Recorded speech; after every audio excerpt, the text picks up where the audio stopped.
Moments ago in what looks like another major effort to protect the weak, frail, ever confused Joe Biden. Now the Presidential Debate Commission decided again unilaterally that they will be muting the candidates' microphones when the other is talking on Thursday's debate. We have a lot more coming up. Now tonight it's 15 days and you, the American people, it will all be in your hands. Don't let anyone tell you otherwise. You are the ultimate jury. We are now officially in the home stretch, and President Trump's campaign is in high gear. Over the weekend, huge, massive crowds lining up everywhere to greet the president in California, for example, as you can see. He also visited the swing state of Nevada, where he held a massive rally in Carson City. Today, he hit the campaign trail in Arizona. Two more massive rallies. Look at the size, and there's even people outside, and that crowd is huge. In Prescott and in Tucson. Tomorrow, the president will be back on the East Coast with a rally in Pennsylvania.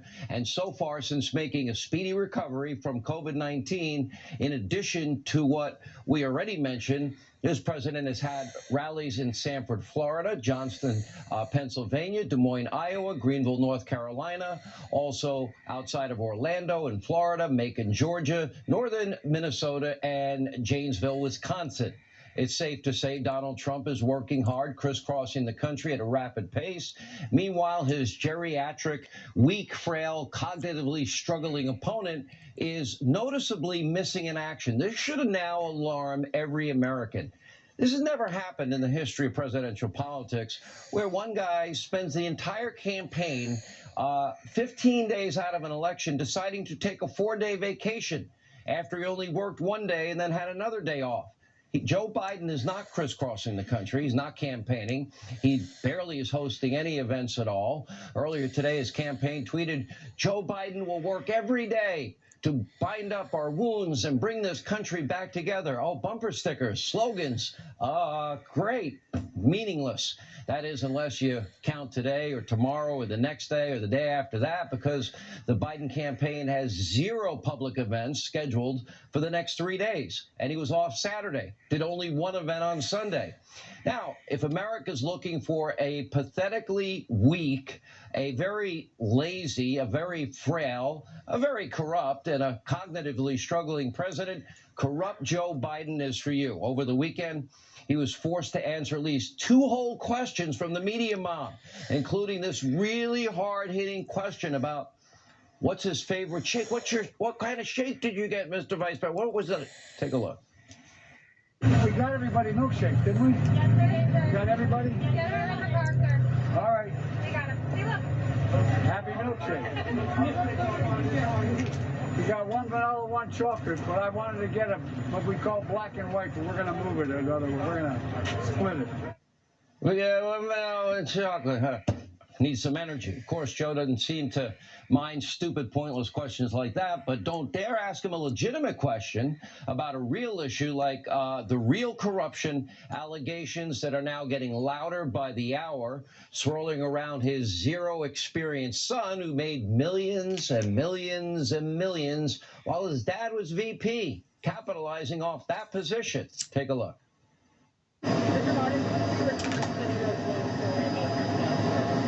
I know you'd ask it. I have no response. It's another smear campaign. Right up your alley. Those are the questions you always ask.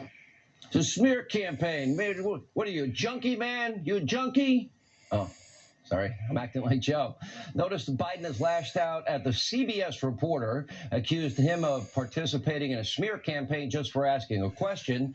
And notice, and this is really important, Joe never denied any of the corruption allegations. In fact, to date, we're paying very close attention.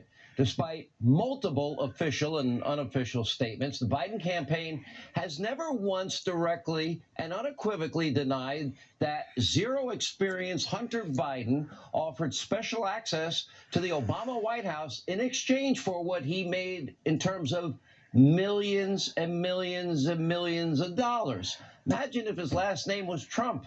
That's probably because it's true. Now, Hunter Biden has no experience in Ukraine. He has no experience in Russia. He had no experience in China. He had no experience in Kazakhstan. He had no experience in oil, gas, or energy. He had no credible experience in foreign domestic investments.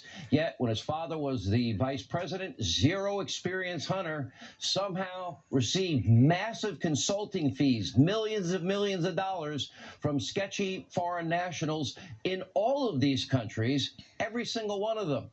As our friend Peter Schweitzer reported last week, one of Hunter's business partners now is in prison. The other partner, who you probably have heard of, Devon Archer, he is now awaiting his sentencing. He will be going to jail too. And by the way, when you go through the court records, Hunter's name comes up a lot. And it's not just the millions from Ukraine. And don't forget the $1.5 billion, with a B, billion-dollar deal with the Bank of China. Again, no experience. According to the Ron Johnson, Charles Grassley Senate report. In December 2013, we now know that Hunter signed on to a sweetheart deal with a Chinese state-backed investment fund, netting Hunter massive amounts of equity and revenue in a partnership with a government-linked firm.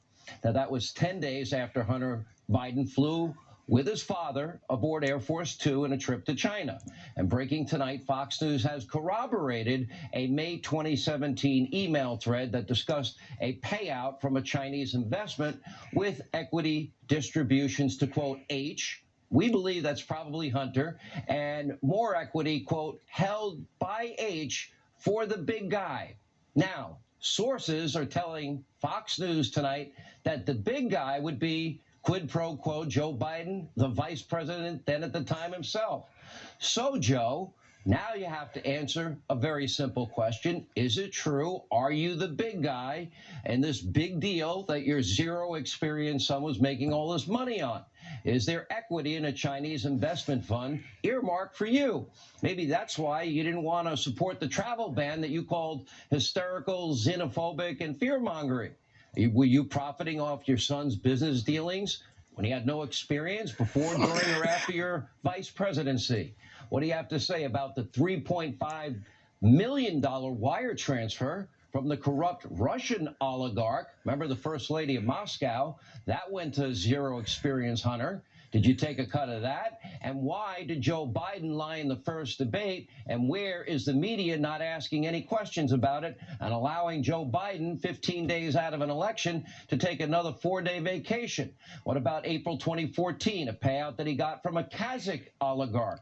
And what about the monthly payouts that Hunter began receiving from that Ukrainian oil and gas giant called Burisma Holdings that netted Hunter millions of dollars? Remember, Joe is on tape, and he's saying, you're not getting the $1 billion. I'm leaving in 6 hours. You're not getting the $1 billion unless you fire that prosecutor. Who's the prosecutor? His name is Victor Shokin. What's Victor Shokin looking into? Zero experience Hunter getting paid millions. Son of a bee, they fired the guy because they wanted our $1 billion, loan guarantee. Now, did you take a cut of that, Joe, or big guy, whatever your real name is? Will Joe be forced to answer any of these questions? We have an election, as Joe keeps reminding us. There's almost 30 million people that have voted. Is he going to have to answer that before Election Day on November 3rd? And by the way, not if big tech gets their way, the media mob, because they are protecting, as always, their favorite candidate. Massive social media information platforms have now been censoring and lying about all of this from the get-go. In one massive lie, a locked Wikipedia page refers to Hunter as, quote, subject of a debunked right-wing conspiracy theory. No, his business partners would be going to jail. One is in jail. One is awaiting sentencing to go to jail. And meanwhile, Facebook and Twitter, they tried to limit the spread of the Hunter Biden allegations that were broken in the New York Post. Twitter even blocked users from sharing related, even private messages. They froze prominent accounts of people that promoted the story, including the White House press secretary, Kayleigh McEnany, and, of course, Twitter's senior executives. They have a long history of sharing vicious anti-Trump tweets, one fantasizing about putting Trump on a ventilator, another openly hoping that Trump will be humiliated during the election, another one referring to Trump supporters as hysterically stupid people. These are the same people now referring to the very serious allegations against Hunter as dangerous information. Naturally, the media mob, now big tech, they're on the left. They're cheering for their friends in Silicon Valley. Now, they all love censorship as long as it protects Joe Biden. And tonight, there are a lot of unanswered questions the media won't be asking Joe Biden. He has gotten a pass, and now who, 15 days out of an election, gets to take a 4-day vacation? 4 days in the middle of a campaign.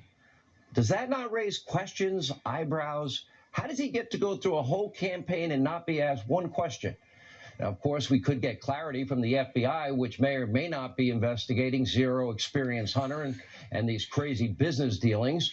But according to a bombshell new letter sent by Wisconsin Senator Ron Johnson, the FBI Director Wray is apparently stonewalling as usual, refusing to confirm or deny any materials that are surrounding the Hunter Biden allegations. So, Director Wray, what did you know? And when did you know it? Is Hunter Biden under investigation? Do you have Hunter Biden's hard drive? And if so, when did you get it?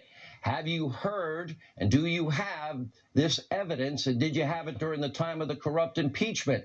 Are you in possession of legitimate materials showing possible public corruption? Because I think the public has a right to know now while people are voting and before Election Day.